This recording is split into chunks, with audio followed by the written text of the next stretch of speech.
Buenas noches, ¿cómo están? Bienvenidos, soy Armando Godoy, gracias por estar con nosotros en la señal de Canal 10. Hoy en este martes 13 de junio de 2023 tenemos el placer y el gusto de conversar con el vicepresidente de la República, Félix Ulloa, a quien le damos la cordial bienvenida esta noche. Vicepresidente, ¿cómo está? Bienvenido. ¿Qué tal? Gracias, muchas gracias.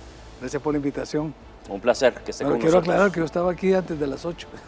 Sí. Sí, por las dudas, ¿no? Siempre la puntualidad del vicepresidente.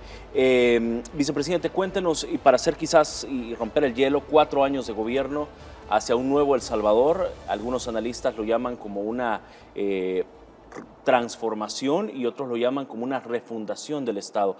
¿Qué lectura pueden dar desde la vicepresidencia?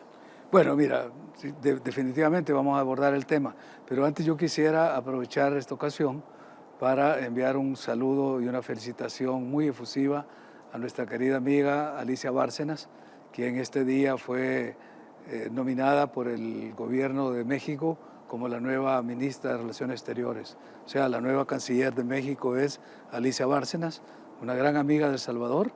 Ella estuvo como directora ejecutiva de CEPAL por mucho tiempo.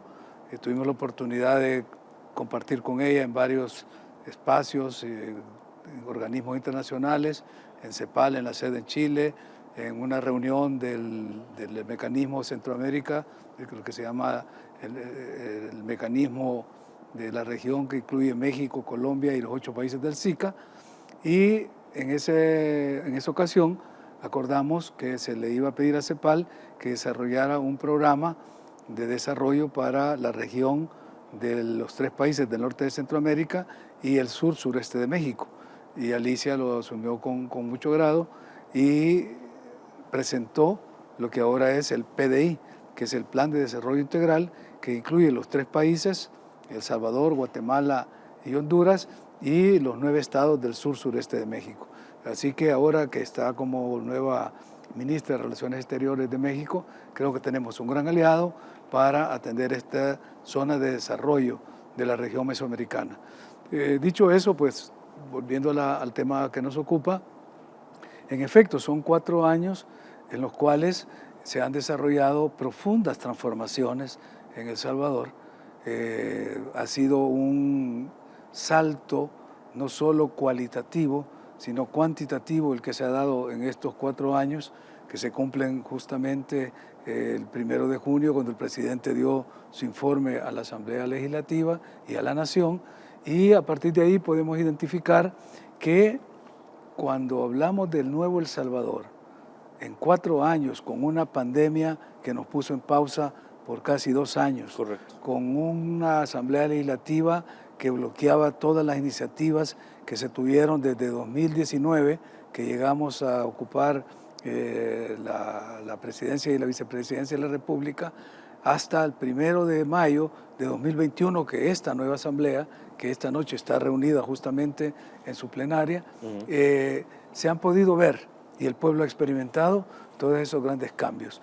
Yo lo he caracterizado como si se tratara de una revolución pasiva en la cual los grandes cambios y las grandes transformaciones se están llevando a cabo en periodos bastante cortos de tiempo, de manera acelerada y sin que haya habido hechos de violencia, derramamiento de sangre, ni lo que caracteriza a las revoluciones en los conceptos tradicionales.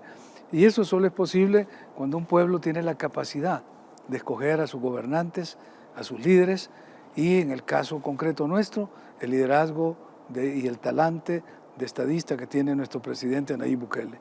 Todos coincidimos en que el liderazgo del presidente Bukele es un liderazgo fuerte para muchos, y eso ha servido para que hayan malas caracterizaciones sobre lo que estamos haciendo, porque no hemos estado acostumbrados a que los presidentes asuman su papel, Exacto. tomen las decisiones que no solo son adecuadas, sino que también oportunas, y eso ha sorprendido a muchos, sobre todo los liderazgos tradicionales, que estaban acostumbrados a tener en la política y en los grandes espacios de los debates un ejercicio dialéctico de hacer panegírico, de dar discurso, de elaborar grandes documentos y grandes planes de desarrollo que nunca se implementaron. Nada más era papel. Nosotros ahora hemos podido ver que con las ideas fuerzas que el presidente ha desarrollado, que ha marcado, que ha posicionado, el país se ha transformado.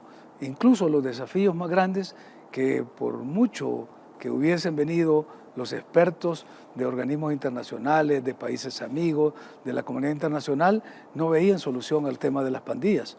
Ya se consideraba que era un problema endémico con el cual íbamos a convivir y que lo íbamos a llevar por generaciones, decía, para que se resolviera. Pues esta guerra contra las pandillas, que tiene un año y meses de haberse declarado, en el mes de marzo del año pasado, ya está dando resultados totalmente tangibles y que nos están permitiendo ser un referente en materia de seguridad a nivel mundial. Entonces yo creo que ese primer logro abre las compuertas para una serie de desarrollos posteriores que van a colocar al país ya en la vanguardia de muchos procesos productivos, participativos, modelos de implementación de programas y de políticas públicas que son para muchos países inspiración. Salvador se está volviendo eso y el liderazgo del presidente Bukele es una inspiración para muchos nuevos liderazgos, no solo en la región, sino a nivel continental y, ¿por qué no decirlo?, a nivel mundial. Te lo decía anoche que tenías acá a Roy Campos, correcto, que de la consultora Mitofsky, que hace estudios a nivel planetario, y te decía pues que el liderazgo del presidente Bukele no solo tiene esa prueba dentro del territorio nacional y de la región, sino que trasciende las fronteras y es modelo a nivel universal, digamos, ¿no? Por supuesto. 4 años que también no solo estuvieron marcados por el tema de seguridad, que bueno, ya los resultados también y el respaldo de la gente también lo dice, no solo nos posicionamos a nivel internacional, sino que también reestructuramos el territorio. Una de las propuestas que hacía el presidente, que probablemente pues no vale la pena quizás profundizar porque pues ya el presidente lo aprobó, y es precisamente la reducción a 60 diputados a partir de 2024. Sí, yo creo pues, como tú lo decís, ya tuvo la sanción Exacto. presidencial, que es el último paso constitucional en el proceso de formación de ley, de ahí queda su publicación en el Diario Oficial y que entra en vigencia, con lo cual para las elecciones del 4 de febrero del próximo año estaremos eligiendo 60 diputados. Eso era algo que también ya los salvadoreños, yo recuerdo mucho pronunciamiento en ese entonces, hace varios años, de varios sectores de la sociedad civil donde se pronunciaban y decían, es importante reducir el número de diputados. Bueno, yo mismo presenté una pieza de correspondencia en la cual solicitaba una reducción del número de diputados porque, lo venía insistiendo constantemente, había una forma inconstitucional de elegirlos al tomar como base las circunscripciones departamentales y no la población, que es lo que dice la Constitución. El sistema electoral tiene como base la población. Entonces yo escogía, esto es una propuesta de hace varios años, y tomando en cuenta la muestra censal que tuvimos y las cifras que nos daba esa proyección de censo que se dio en el 2007, porque no se ha hecho un censo como debe ser, es otra de las tareas que en este gobierno nos hemos propuesto. Ya hubo un acuerdo con Naciones Unidas y con creo que es el Banco Interamericano de Desarrollo para consignar el fondo y poder llevar a cabo un nuevo censo en este gobierno que nos permita saber cuántos somos, dónde estamos, qué hacemos y además otras muestras que son necesarias para elaborar políticas públicas, censos de vivienda, incluso censo a nivel de la agroindustria, porque no sabemos incluso cuántas cabezas de ganado tiene el país, cosas que son básicas para hacer proyecciones de desarrollo. Entonces, en esa ocasión, tomando como base la muestra censal que tenía a la mano, yo propuse una cifra repartidora de 115,000 habitantes por diputado para que se respetara lo que ha dicho y ha insistido el actual presidente de la Asamblea Legislativa, Ernesto Castro, que ha insistido en que ahora el voto va a tener el mismo valor, porque con el sistema que teníamos de distribución de escaños, de cocientes y residuos, el voto era desigual, además de la dislocación que se daba al hacer la elección por departamentos. Entonces teníamos un sistema electoral que no correspondía a la realidad y por eso teníamos diputados que salían electos con una mínima expresión de la voluntad popular, pero por el manejo de los residuos podían entrar y ganar un escaño. Justamente esa fue mi petición cuando yo presenté la primera demanda de inconstitucionalidad en el año 2000, cuando se dieron las elecciones y que la Sala de lo Constitucional de aquella época, de 2002, me dio la razón, porque yo estaba presentando, uno de los argumentos era la desigualdad del voto por la forma de distribución de escaños. Y esto es una vieja regla que existe en el derecho electoral de una sentencia del Tribunal Supremo de Estados Unidos que se llamaba One Man, One Vote, o sea, un hombre, un voto, porque eso le daba la igualdad en la representación. Pero aquí teníamos diputados que necesitaban 30.000 votos para ocupar una curul y otros que con 3.000, 5.000 votos ocupaban eso. Entonces creo que eso es lo que se está corrigiendo y mis felicitaciones a la Asamblea Legislativa por haber hecho su tarea, hecho el trabajo que estaba pendiente y por supuesto al Ejecutivo, que de ahí vino la iniciativa de ley. La iniciativa como tal. Son las 8 de la noche con 20 minutos. Vicepresidente, nos permite hacer la primera pausa comercial y por supuesto a los salvadoreños, y al regresar venimos también hablando de la reestructuración territorial que por supuesto convierte a nuestro país con 44 municipios. Los diputados, de hecho, este lunes sostuvieron la Comisión Política de la Asamblea, han emitido dictamen favorable a la iniciativa de ley especial de reestructuración y por supuesto a la expectativa de lo que ocurre en el Parlamento. Quédese con nosotros, ya venimos.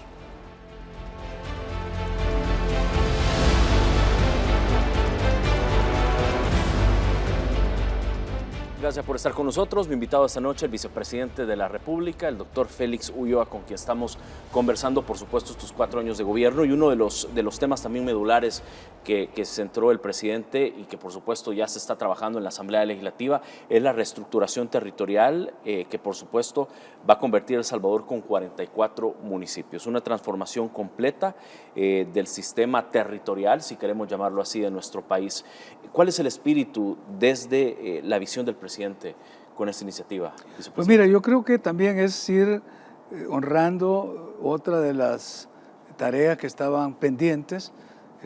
Deficitariamente de nuestro país se había quedado en pausa en el tema del reordenamiento territorial, que es parte de la división administrativa del territorio nacional. Hubieron muchos estudios, esfuerzos, y no hablamos de hace 5 años, 10 años, estamos hablando de hace más de 25 años, cuando yo era magistrado del Tribunal Supremo Electoral, en los años 90, nos llegó una propuesta para ver si se podía hacer una readecuación en los municipios, porque nos decían, hay una dislocación de la población. La guerra había generado una dislocación poblacional y muchos cantones se habían convertido en centros de población que eran más grandes que los municipios. Y siempre ponían el ejemplo de Lourdes, el cantón Lourdes, que tenía mucho más habitantes que el municipio que era Colón. Decían, miren, y para efectos electorales, pues nosotros tenemos que, en esa época había que colocar las urnas, en esa época eran 400 urnas por cada ciudadano registrado en el registro electoral, y entonces veíamos que sí, que en efecto el país necesitaba hacer esa readecuación. Había otros criterios que tenían que ver con los desarrollos territoriales, con la vocación incluso de algunas tierras, ahí en la misma zona esta de Colón, del Valle de Zapotitán, donde decían, bueno, si no hay un control y un buen desarrollo del territorio, que vale decir es uno de los 3 elementos fundamentales del Estado. El Estado, sus 3 elementos fundamentales son el territorio, la población y su sistema jurídico-político. Entonces, si un Estado no está totalmente identificado en su población, que es lo que no hace falta, por eso el censo, y no tiene una distribución adecuada y un manejo de su territorio, viene a sufrir el caos que teníamos nosotros. Bueno, hemos visto que pasa en el Valle de Zapotitán, que podía darle de comer a todo el país y ahora se ha convertido casi en planchas de cemento con todas las urbanizaciones y las construcciones que se han hecho en tierra fértiles, y tenemos otras áreas donde se podían haber reconstruido proyectos habitacionales con un poco de infraestructura y de inversión, pero tampoco se ha hecho. Entonces había que hacerle cierto tratamiento al tema del territorio, y la división administrativa de los municipios era la base con la cual se empieza a hacer una planificación para tener un Estado y un país adecuado a las demandas de los tiempos, que ahora pues con el cambio climático y todos estos desafíos que tiene el mundo moderno, exige que los gobiernos locales estén en sintonía con las grandes políticas públicas. Y ahora, cuando hemos visto que se reduce a 44 municipios, esa dispersión que había de 262 municipios, municipios que no podían generar ingresos ni para pagar su propia planilla municipal, que vivían de ese subsidio que era el FODES para que pudieran desarrollar programas. Entonces creo que era el momento oportuno, y eso es lo que he dicho, el presidente Bukele tiene esa capacidad de tomar la decisión en el momento oportuno. Y había que hacerlo y se hizo. Y ahora creo pues que justamente la Asamblea Legislativa está en ese debate, se le ha dado lo que exige la Constitución, el debido tratamiento a esta iniciativa del Legislativo.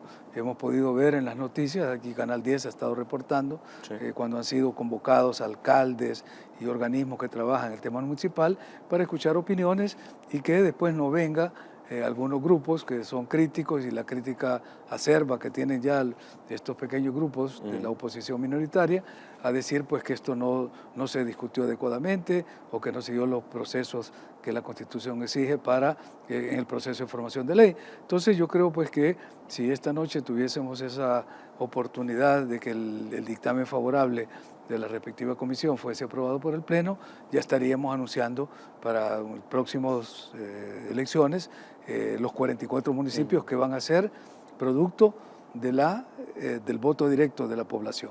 Se van a elegir 44 consejos municipales, o sea, no 262 como se nos había acostumbrado. Y a partir de ahí, ya el desarrollo, el trabajo de los gobiernos locales, todo el desarrollo municipal se va a hacer de una forma gerencial, es decir, más eficiente, a través de lo que se han llamado los distritos, que van a ser los que eran antiguos municipios y que quedan asimilados e integrados en esta nueva distribución municipal. Ahora bien, vicepresidente, la esencia, ese sentimiento que de pronto los ciudadanos tienen con sus municipios, futuros distritos, el hecho de sus fiestas patronales, el hecho de sus procesos de partida de nacimiento, eso definitivamente va a quedar igual. Eso no se afecta, eso es una de las cosas y el presidente fue enfático cuando dio el informe en la Asamblea Legislativa y se refirió al tema y fue enfático en decir, no van a haber ninguna alteración en las tradiciones, en la identidad, y usó la palabra, ¿no? Se va a garantizar la identidad de los ciudadanos con los municipios actuales en los próximos distritos municipales y tampoco se va a afectar la estabilidad laboral de los funcionarios y empleados de los actuales consejos municipales.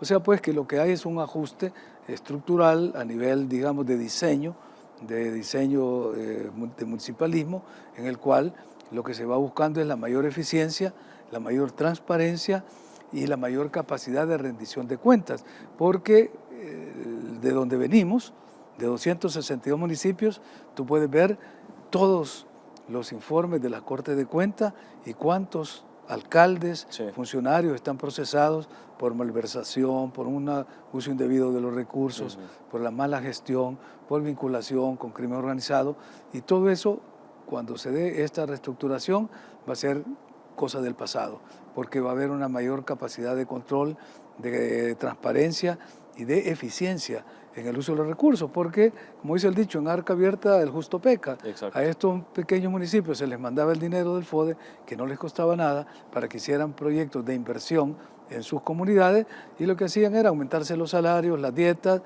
aparecían alcaldes que de la noche a la mañana estaban cambiando sus casas o comprando vehículos de lujo, etcétera. Entonces, todo eso se termina, se acabó la fiesta, como diría alguien, y vamos a entrar en una nueva etapa.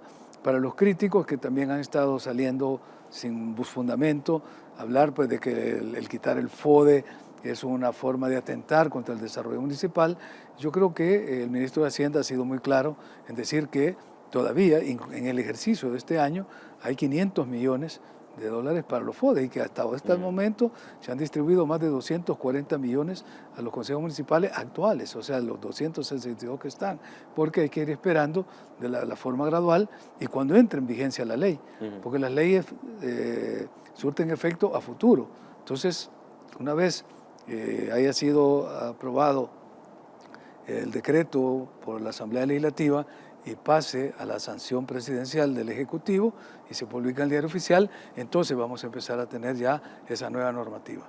Con eso me quiero ir a la pausa, vicepresidente. Modernización del Estado, ahorro en el gasto público, mayor inversión en obras, menor burocracia, mayor eficiencia en la administración, gobiernos municipales más robustos, combate a la corrupción en contratos y obras, mejor planificación para el desarrollo, servicios públicos de calidad, entre otras bondades. ¿Cómo lo vas a operativizar? ¿Cómo se va a operativizar esto para que precisamente lo que ha anunciado el presidente y por supuesto va a ser precisamente avalado por los diputados, se espera, los salvadoreños esperan que esa noche también del aval pueda materializarse como tal? Exacto, yo creo que has hecho una excelente síntesis de todos los beneficios que va a generar esta reforma. Y yo creo que eso es lo que habíamos estado visualizando, lo que habíamos estado añorando, lo que se había estado pidiendo por parte de la población, porque la población siempre levantaba el dedo acusador, señalaba a los corruptos, señalaba a los que estaban malversando los fondos municipales, pero era el reino de la impunidad.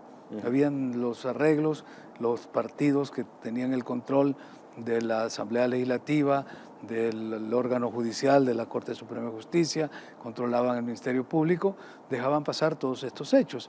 Ahora hemos visto cómo han sido cayendo y siendo procesados uno tras otro, tras otro, tras otro.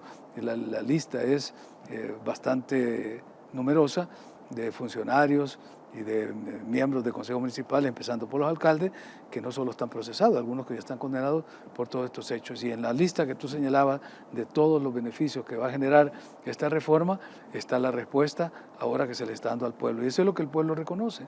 Por eso es que el presidente goza de mucha credibilidad, porque, y te lo decía anoche Roy Campos acá, porque es un presidente que cumple, exacto, es un presidente de acción, que ejecuta, y no viene a decir qué es lo que va a hacer y cómo lo va a hacer y que va a traer un consultor para que se lo valide y luego otro para que haga la validación de lo que dijo el otro y ahí sí se pasó el término. No, el presidente tiene claro cuáles son las necesidades que el pueblo tiene, toma las decisiones oportunas y hace que se ejecuten. Así que ese es el nuevo país que tenemos ahora y hay que aprovechar este momento histórico para que podamos avanzar y que en el próximo ejercicio, en el próximo mandato, que se abre el 2024, porque son elecciones generales, donde se va a renovar tanto el Ejecutivo como el órgano legislativo, podamos tener la continuidad de este proyecto. Por supuesto, usted ha hablado de un tema y es el tema de corrupción. Vamos a irnos a la pausa, si usted me lo permite, vicepresidente, y por supuesto los salvadoreños, y al regresar venimos hablando también de este tema que anunció el presidente, la guerra contra la corrupción, que ha dejado, según cifras preliminares, 68 millones incautados en menos de 2 semanas. Hay un principal personaje y es Alfredo Cristiani, el ex presidente de la República y por supuesto del Partido Arena. Quédese con nosotros, ya venimos. Aprovecho para saludar a nuestra diáspora, a nuestros hermanos salvadoreños que nos ven, nos escuchan a través de las plataformas de redes sociales y siempre dejándonos sus comentarios. Muchísimas gracias por el cariño, por expresarlo también en todas las plataformas de las cuales estamos conectados esta noche. Hoy conversando con el doctor Félix Ulloa, vicepresidente de la República, y decía el presidente de la Asamblea Legislativa, vicepresidente, hoy será un día que marcará la historia de nuestra nación. Con la guía de Dios y del pueblo salvadoreño a nuestro lado vamos a seguir avanzando hacia un mejor futuro. ¿Por qué? Bueno, porque hoy se espera la aprobación de la iniciativa del presidente de reducir de 262 a 44 municipios, y uno de los temas ahí que se hablaba de hecho en plenaria es la reducción del número de miembros del Consejo. ¿Se tiene algún dato de pronto contabilizado de cuánto podría ser la reducción? Sí, bueno, mira, si tú tienes los datos exactos de los 262 municipios, que lo establece el Código Electoral, te dice que en cada municipio debe haber un alcalde, un síndico y un número de regidores que va siendo incrementado, 4 es el mínimo, según la población. Entonces, a este momento creo que anda por alrededor de 3.000 miembros de los consejos municipales, entre alcaldes, síndicos y regidores. Si se hace esta reducción y con la predicción que ya salió de los municipios que van a quedar los 44, estaríamos hablando de unos 450, 460 miembros de los consejos municipales. Una reducción importante. Estás hablando de una reducción de más de casi, ¿cuánto? 2.400, 2.500 miembros de consejos municipales que ya no van a recibir las dietas. O sea, el ahorro, que es una parte que también, aunque no es la fundamental, pero va a haber un ahorro en el gasto administrativo del funcionamiento de los antiguos consejos municipales de los municipios con esta reducción, porque, y lo decíamos en el apartado anterior, uno de los principales usos que se le daba al FODES era incrementarse las dietas de los miembros de los consejos municipales. Entonces, ahora esa mala práctica, ahora eso se reduce y todo ese dinero, creo que lo calculaba el ministro de Hacienda. Decía él, daba 250 millones se van a ahorrar, Correcto. que van a se van a invertir en obra. Y mira cómo este ejemplo del país está cundiendo en los países de la región. Escuchaba yo a la designada presidencial de Honduras, a la abogada Doris Gutiérrez, estar emulando el caso de El Salvador, y decía, ¿por qué nosotros no seguimos el ejemplo de El Salvador? De reducir a los diputados, de reducir a los consejos municipales. ¿Por qué? No solo por el ahorro que va a tener, sino por la mayor eficiencia en la gestión. Así que bueno, qué bien, y esperemos que los colegas que están en este momento en la Asamblea Legislativa, diputados, diputadas, tengan pues esa iluminación y puedan darnos ese resultado. Y como decía, pues lo mencionabas tú, va a ser un hito histórico si esta noche se logra aprobar la reducción de los 262 municipios a 44 municipios. Por supuesto. Vamos a cambiar de tema, vicepresidente. Uno de los anuncios hechos por el presidente Bukele durante su discurso de 4 años al frente del Ejecutivo fue arrancar o declarar esta guerra frontal contra la corrupción. El presidente señalaba que estos problemas de origen tienen consecuencias directas e indirectas en diferentes tipos. Y uno y el anuncio principal que dio, de hecho, que a más de un buen porcentaje de los salvadoreños, de hecho, le enorgulleció la decisión del presidente y la forma también de cómo la Fiscalía ha manejado este caso, es el caso del que le llaman el mayor capo de la corrupción de El Salvador, el expresidente Alfredo Cristiani. Ya preliminarmente la Fiscalía habla de 68 millones de dólares incautados en menos de 2 semanas. Bueno, mira, yo creo que el presidente tomó un poco de aire, hizo una pausa cuando iba a hacer el tercer anuncio. Y lo dijo subrayando la expresión cuando dijo, quizás más importante que los 2 anuncios anteriores es el que voy a hacer ahora, que es el tercero. Y es esta noche declaramos la guerra contra la corrupción. Yo creo que eso fue el mayor regalo que tuvo este pueblo en décadas, quizás en siglos, porque este pueblo no merece el destino que se le ha dado durante todo este periodo. Hemos sido expoliados, explotados, engañados, saqueados, extorsionados en esta última época por las pandillas, y no había quien saliera en defensa del pueblo, de los intereses del pueblo. Sí. Cuando en la campaña electoral el presidente Bukele sentó 2 grandes máximas que fueron como los ejes de campaña. El dinero alcanza cuando nadie roba. Y mira cómo se está probando ahora con toda la obra que estamos viendo, porque se está haciendo un manejo probo de las finanzas del Estado. Pero la otra era, devuelvan lo robado.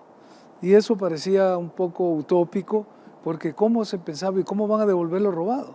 Si ya se lo gastaron, ya lo transformaron, ya lo lavaron, pero no sabían que sí había la decisión y usando los instrumentos legales, porque todo lo que se está haciendo está enmarcado dentro del Estado de Derecho y de la legalidad. Hoy lo explicaba el señor fiscal en una entrevista matutina, cómo se han utilizado y se han implementado todas estas medidas jurídicas, legales, judiciales, jurisdiccionales, para ir recuperándole a una de las personas que tuvo mayor responsabilidad en ese saqueo. Y que muchos le llaman que es precisamente quien creó ese camino para que los diferentes gobiernos que siguieran saquearan el Estado. Claro, es que fíjate, bueno, tú eres muy joven y quizás muchos de los que nos están viendo son muy jóvenes, yo ya tengo mis años. Tú todavía joven. Bueno, de espíritu. Claro. Pero yo sí pude ver en los gobiernos militares que había cierta corrupción. Pero tú no vas a ver militares multimillonarios. Los militares tenían, y me contaba mi abuela y me contaban mis padres, de que los militares, pues, bueno, tenían para el caballo, para tener una finquita, cosas así, y eran cosas que no era el gran saqueo. Además, en el mandato del general Martínez se dio eso, hasta había una leyenda de que Martínez le cortaba la mano a los ladrones. Es decir, durante la dictadura militar hubo represión, hubo conculcación de derechos, pero la corrupción no era lo que permeaba a la sociedad. Luego, cuando empezaron los gobiernos civiles, entró el primer gobierno civil, que fue durante el periodo de la guerra, todavía, 1984, que entró Napoleón Duarte y los demócratas cristianos, y Duarte les advertía, Le decía, no quiero que aparezcan con mansiones, y hubieron ahí algunos cuantos que hicieron algunas fortunas, no era la cosa escandalosa, pero ya se empezaba a perfilar de que iba abriéndose ese espacio de la corrupción. Cuando llega el primer gobierno de Arena y llega el presidente Cristiani, y como decía el fiscal, ¿verdad?, llegó quebrado, llegó endeudado. Endeudado, llegó, con las propiedades embargadas. Sin embargo, empezó a haber ese proceso de acumulación de capital usando el aparato del Estado y la legalidad que se fue construyendo, que quieras o no, en la época de la democracia cristiana se trató de generar una serie de reformas que favorecieran a sectores populares. Se dio la reforma agraria que cortó y distribuyó la tierra, las grandes propiedades que tenían las 14 familias, que así se llamaba el país de las 14 familias, y se empezó a parcelar para dárselos a las cooperativas. Claro, ahí empezó un poco de corrupción porque se entregó la tierra sin que estuviera capacitada esta gente para recibirla y administrarla.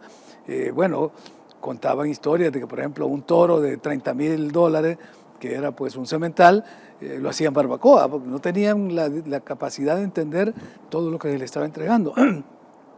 Recuerdo que se les daba abono, lo vendían, en fin, empezó a haber esa descomposición, pero apareció un grupo que era mucho más vivo, digamos, más audaz en la parte de acumulación de capital, y empezó a generar un proceso de privatizaciones a lo que el gobierno del ingeniero Duarte había nacionalizado, porque no solo se hizo la reforma agraria, se nacionalizó la banca y el comercio exterior. Entonces, cuando empezaron a estas privatizaciones, empezó el gran negocio. Se privatizó la Antel, se privatizaron las pensiones, se empezó a hacer toda una serie de negocios, o sea, usar el aparato... No privatizaron al 100% la CEL porque no pudieron, quizás. Bueno, no pero mira cómo la fueron partiendo, sí, en pedazos, en que el caso Celenel es otro emblema de la corrupción. Correcto. Bueno, estos grupos son los que, a partir del primer gobierno de Arena del presidente Cristiani, vieron el camino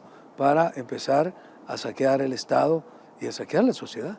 Y eso es lo que nos fue poniendo en una situación en la cual el bloque dominante de la época se fue conformando alrededor de los bancos y se daban créditos relacionados. Es decir, ocupaban el ahorro nacional para darse préstamos a sus propias empresas. Se condonaron la deuda. Ese fue uno de los saqueos más grandes que hubo en este país. En esa época eran colones, pero recuerdo que un cálculo que hacía el Citrabank o el Citravif, eran dos sindicatos de la banca de esa época, de colones a dólares, que eran 1.600 millones de colones los que se habían condonado entre ellos. Es decir, fue un saqueo descarado extraordinario. Ahora, cuando viene ya esta nueva realidad y empezamos a hacer realidad el devuelvan lo robado, es cuando empezamos a ver. Y esto que tú has dicho, 68 millones, eso creo que está en la superficie de todo lo que debe ser esa... Muchos salvadoreños dicen, esto es apenas un pelito de todo lo que debe haber acumulado en todo eso, porque se empezaron a generar, es decir, como pulpos, a tomar todos los negocios que había, aseguradoras a través de la AFP, los bancos, el Banco Cucatlán, que fuera el emblemático, era todo un saqueo que se hizo y que bueno, ahora estamos viendo como el caso intocable, porque hablar de un expresidente como el presidente Cristiani era prácticamente, no sé, como tocar un santo con las manos sucias. Y ahora, bueno, el presidente Bukele tuvo que hacer público una petición que le había hecho un funcionario de la Embajada de Estados Unidos, de decir, no toquen a Cristiani. Exacto. Es decir, era el intocable. Ahora aquí no hay nadie que esté sobre la ley. Es decir, nadie puede estar sobre la ley. Y lo que estamos haciendo es aplicando la ley. Y eso es lo que hace virtuoso este proceso, porque, lo decía también hoy el señor fiscal, se han ido respetando el debido proceso en cada una de las etapas. Y eso le va a dar a El Salvador un prestigio, porque yo tuve la oportunidad de recibir hace un par de semanas al presidente de la Gafilat, que es la unidad del Gafi para América Latina, que nos están haciendo una evaluación, porque El Salvador es parte ya del Gafilat, que es una garantía de que somos un país en el cual se observan las 40 recomendaciones del Gafi para evitar que se den todos los delitos de carácter financiero, ¿no? de lavado de dinero, lavado de activos, todo este tipo de corrupción que se filtra por todas las instancias del sistema y que El Salvador ha ido poniendo coto a todas estas medidas a través de una serie de normas que nos posicionan para estar siendo parte de ese grupo exclusivo del Gafilat, pero no basta pertenecer al grupo o a este club, tenemos que mantener los estándares para seguir manteniendo la membresía y eso es lo que está haciendo en este momento el Gafilat. Viene una auditoría para ver si El Salvador está cumpliendo con estas recomendaciones y sí va a poder mantenerse como miembro de ese club exclusivo. Esto y este hecho van a darnos las credenciales para decir vamos en serio contra la corrupción. Y no se trata bajo ningún concepto ni de persecución política, ni de revanchas políticas, ni nada por el estilo. Es simplemente hacer justicia un poco tarde, si querés, porque el pueblo merecía esto hace tiempo y no se le dio. Ahora se está logrando. Por supuesto. Y es parte del compromiso del presidente Bukele. Son las 8 de la noche con 51 minutos. Vamos a hacer la última pausa y al regresar venimos hablando también de otros temas importantes, sobre todo que usted está liderando, y es que El Salvador asumirá la presidencia pro tempore del SICA y por supuesto El Salvador es parte de este primer congreso, bueno, es parte de los anfitriones, o el anfitrión del Congreso de Cónsules Honorarios en nuestro país. Quédese con nosotros, ya regresamos. Gracias por estar con nosotros. Miren, aprovecho también para saludar a los que nos escuchan a través de Radio El Salvador 96.9. Gracias por la sintonía. Hay muchos ahí que de pronto van en tráfico, pero están muy atentos escuchando la entrevista. Gracias de verdad. Estamos conversando con el vicepresidente de la República, el doctor Félix Ulloa. El Salvador, vicepresidente, asumirá la presidencia pro tempore del SICA. Esto se espera que sea el 27 de junio y precisamente la entrega Belice. ¿Cuál es el reto para El Salvador? Bueno, mira, es un gran reto que nos hemos planteado.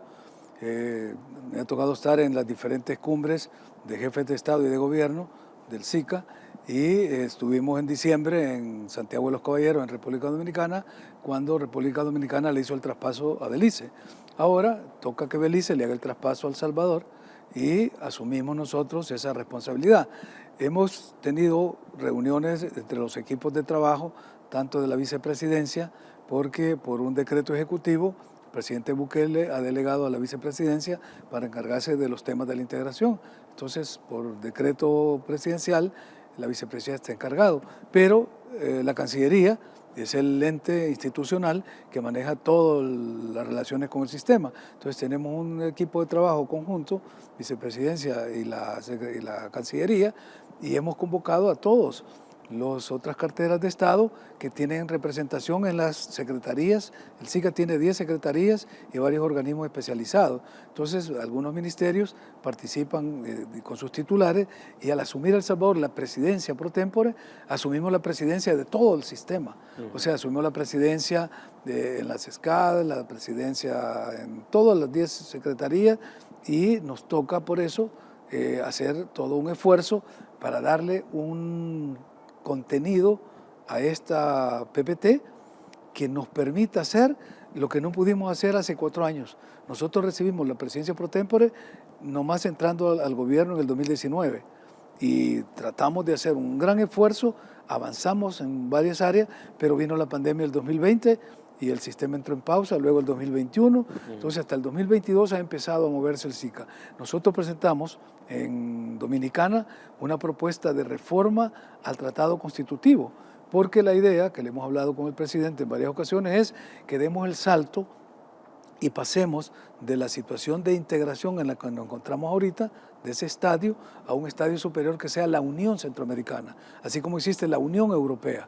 O sea, buscando un símil, sería la Unión. Cada quien teniendo su país, obviamente. No, claro, es una entidad separada de los estados, pero es una entidad propia con entidades comunitarias que ya tenemos, nada más que hay que hacer esa ingeniería, ¿verdad?, constitucional para poder generar las condiciones y que, por ejemplo, el Parlamento Centroamericano entre a formar parte y tenga funciones legislativas, para que la Corte Centroamericana de Justicia pueda dirimir conflictos regionales, para que la Cumbre de Presidentes dicte políticas que sean pues como las de un órgano ejecutivo y que sean de obligatorio cumplimiento en el sistema. Entonces esa propuesta la presentó El Salvador el año pasado, en diciembre. Ahora se está discutiendo, se creó un grupo de trabajo por los cancilleres, la Secretaría General del SICA, y esperamos tener algunas resoluciones ahora en la cumbre que se va a dar en Belice el próximo 27 de este mes. ¿Esa forma va a ser, o este mecanismo que va a hacer que precisamente El Salvador se luzca en el SICA?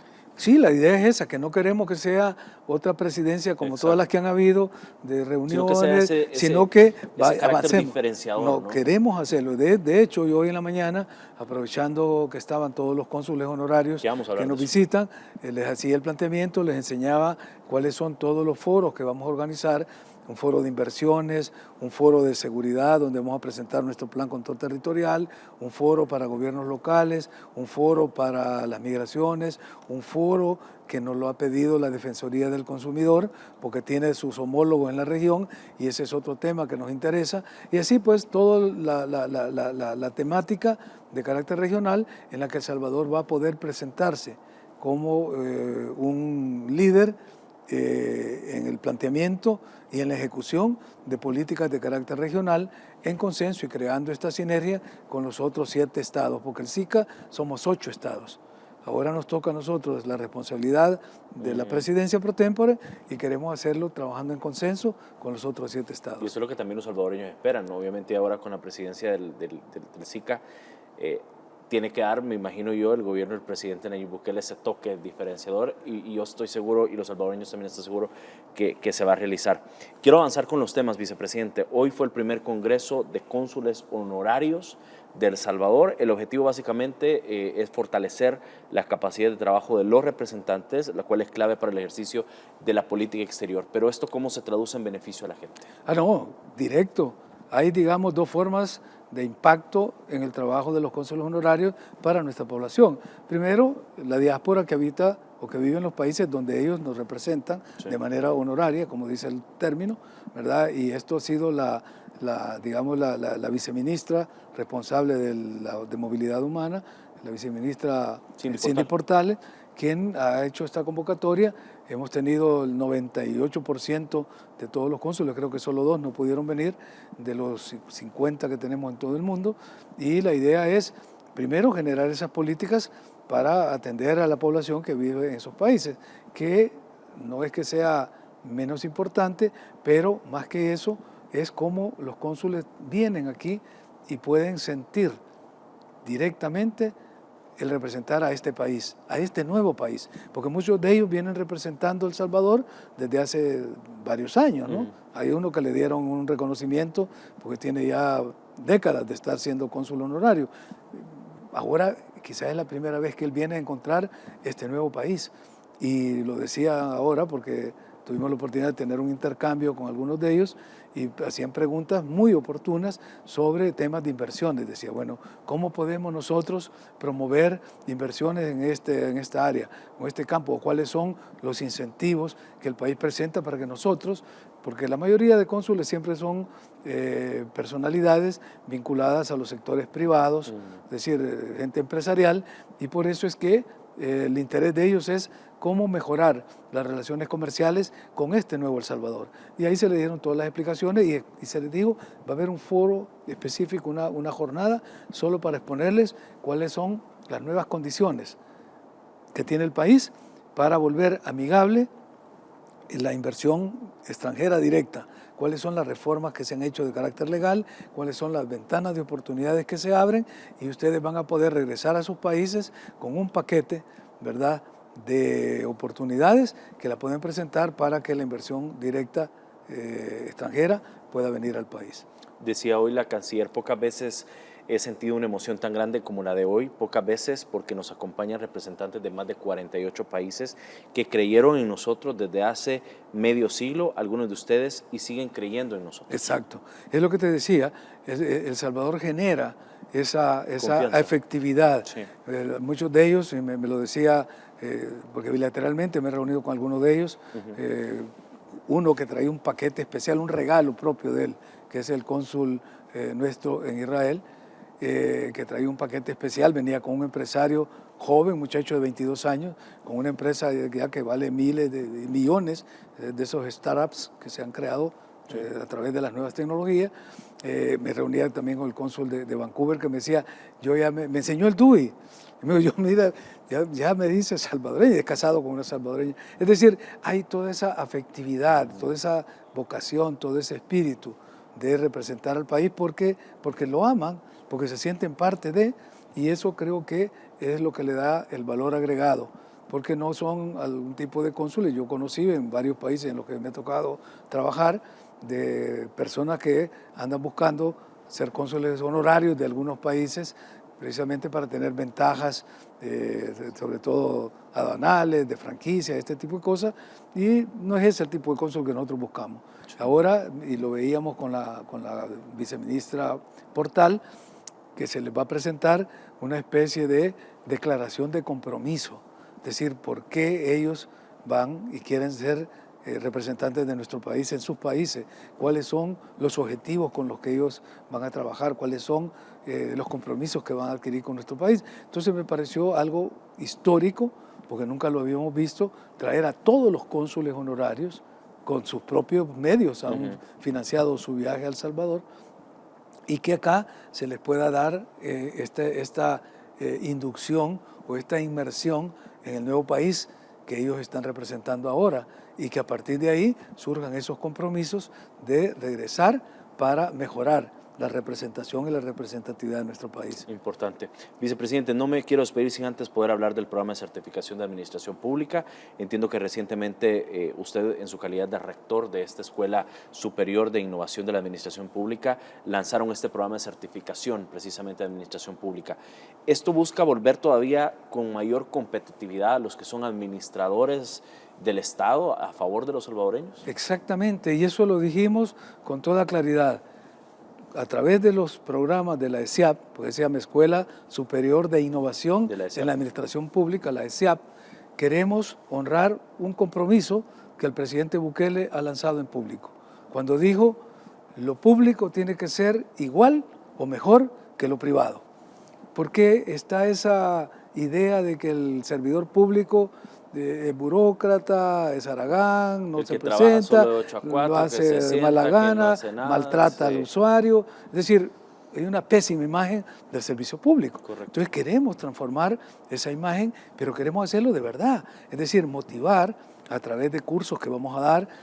Cuando decimos certificaciones, porque queremos que los funcionarios, los trabajadores del Estado que vayan tomando estos cursos, vayan teniendo una certificación de que han sido calificados y que están aptos para el servicio público. Porque el servicio público tiene que ser una vocación, ¿verdad? Muchos nos hemos dedicado al servicio público por vocación, porque hemos tenido oportunidad de estar en el sector privado, pero hemos decidido estar en el sector público porque existe esa vocación de servir. Se llama servicio público, es servir, claro, pero hay que darlo con calidad, con excelencia.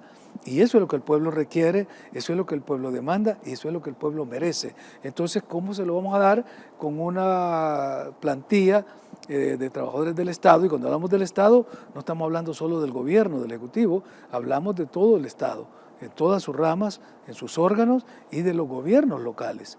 Ya de hecho dimos un curso con la EUDE, que es la Escuela Europea de Dirección de Empresas, a los 14 gobernadores a través del Ministerio de Gobernación. Entonces la idea es entrar en todos los trabajadores del sector público para darles calificaciones, capacitaciones y certificaciones. Así que eso es lo que inauguramos el día de ayer y empezamos ya próximamente a impartir estos cursos. ¿Qué temas son los que ven? Es decir, ¿cómo yo, servidor público, entro al ESIAP y cómo debería de salir del ESIAP? Bueno, es decir, ¿cuál va a ser esa transformación? Van a haber diferentes tópicos en los cuales van a haber calificaciones, por ejemplo, para auditores, para personas que trabajan. Temas de corrupción. Exacto, ahí se plantearon los 6 ejes, que va a ser el primer módulo de la certificación. Uno de los técnicos que trabajan con nosotros hizo el planteamiento de los 6 áreas donde vamos a empezar el primer curso, pero tenemos muchísimos más.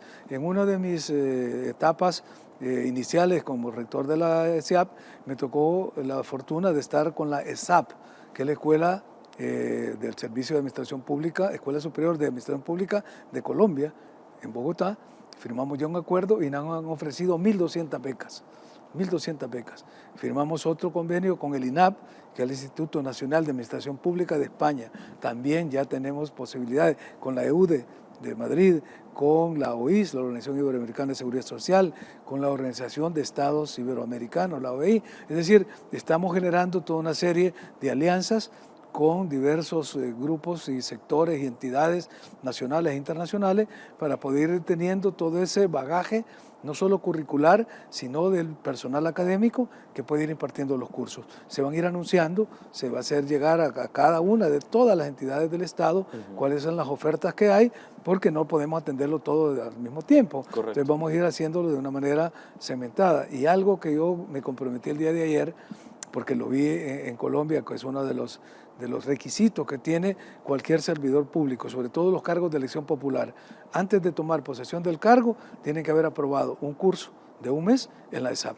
El que no tiene esa certificación, no le dan el cargo para el que ha sido electo. Es decir, es una forma de inducción, porque aquí tuvimos la oportunidad de ver en algunos casos de diputados o de miembros de consejos municipales que llegaban a los puestos y no tenían idea de lo que iban a hacer o no estaban capacitados. Entonces necesitamos ir capacitando y preparando a todos los servicios públicos, a todos los servidores públicos y al staff, o sea, los cuadros de la administración, porque son dos cosas diferentes.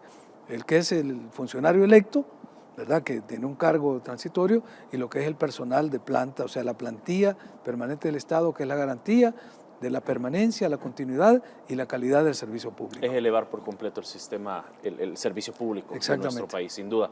Son ya las 9 de la noche con 10 minutos, vicepresidente. Gracias por acompañarnos, gracias por estar acá con nosotros y por supuesto por venir a contar a los salvadoreños cómo avanza el país, cómo se transforma, cómo va cambiando y por supuesto estas grandes metas que tiene el presidente Bukele para los salvadoreños. Gracias a ustedes y muy buenas noches.